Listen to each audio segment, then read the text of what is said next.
Mm.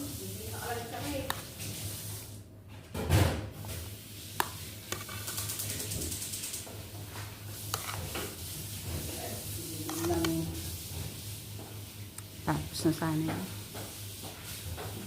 Ayan guys, ang sarap, sarap naman ng aming fruit salad. Aming fruit salad. Amin. Diba ang sarap?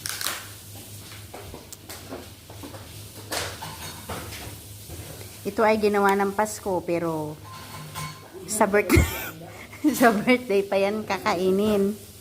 Kasi nga, sa birthday pa yung talagang totally yung handa niya. Pero ginawa lang sa Pasko para may handa.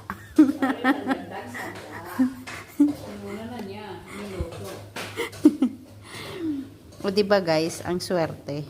Pero okay lang. Pag utay-utay ito, kunti-kunti lang yung kain. Wala naman lalapad pa dito guys. Wala. Kunti-kunti lang yung kain. Lalapad dito. Ano yan? Ito yung yung Pansit. pang kanton. Kung malunok mo Di ba yan malapad? Hindi malapad. Yan ay tinatawag na anak natin yung talaga. Oo. Tikman ko nga, masarap ba to? Baka hindi masarap to ah. Kunwari ka pa. Pero kanina ko gusto. Sarap pala.